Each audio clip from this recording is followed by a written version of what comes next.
হ্যাঁ, আমি হাউসওয়াইফ। তোমরা ঠিকই শুনেছ, আমি হাউসওয়াইফ। তাও কিন্তু আমার লাইফে একটা ফ্রিডম আছে, যেই ফ্রিডমটা আমার হাসব্যান্ড আর আমার শাশুড়ি মা দিয়েছে। দুদিন আগে শরীর খুব অসুস্থ থাকার কারণে পুরো পরিবারের সব দায়িত্ব কিন্তু আমার শাশুড়ি মাই নিয়েছে।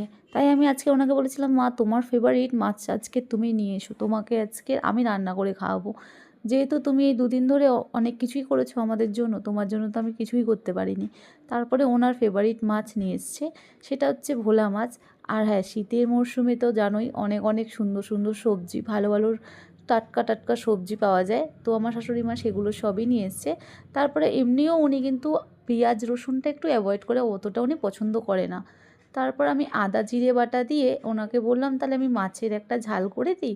ভোলা মাছের একটা ঝালের রেসিপি তোমাদের দেখাচ্ছি, বেগুন সিম আলু দিয়ে আর বড়ি দিয়ে ভোলা মাছের রেসিপি।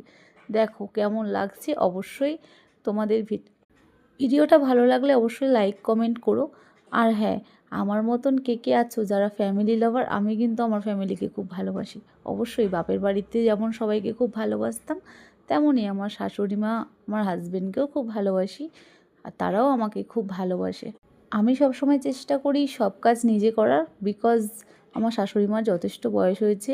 এবার আমিও চাই একটু উনি রেস্ট নিক, বাদবাকি যা দায়িত্ব আমিও আস্তে আস্তে সব কিছু তার থেকে শিখে নিতে চাই। আমি ছোটোবেলা থেকেই এরকম, আমি বাড়ির কাজ করতে বলো, বাড়ির বাইরের কাজ, আমি সমস্তটা নিজে একা করতে পারি, আমার কোনো সমস্যা হয় না। এটা আমার ভালোই লাগে, এটা আমার মনও ভালো থাকে। আজকের বেশি কিছু রান্না করিনি, তার কারণ হচ্ছে আমি এক জায়গায় গিয়েছিলাম, সেখান থেকে আসতে আমার একটু দেরি হয়ে গেছে। তাই আজকের আমি বেশি কিছু রান্না করিনি।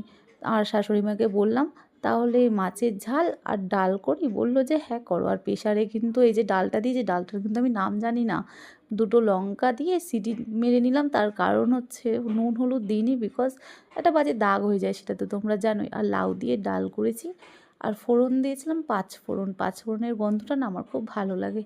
আর হ্যাঁ, এই দেখো ডালটা কিন্তু রেডি পুরো।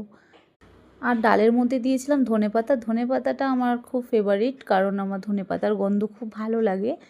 ব্যাস আমার রান্না কমপ্লিট, বাদবাকি সবাইকে খেতে দিয়ে দিয়েছিলাম, আর আমিও খাবার নিয়ে বসে পড়েছি। ভিডিওটা ভালো লাগলে অবশ্যই একটু লাইক সাবস্ক্রাইব করো। চলো টাটা।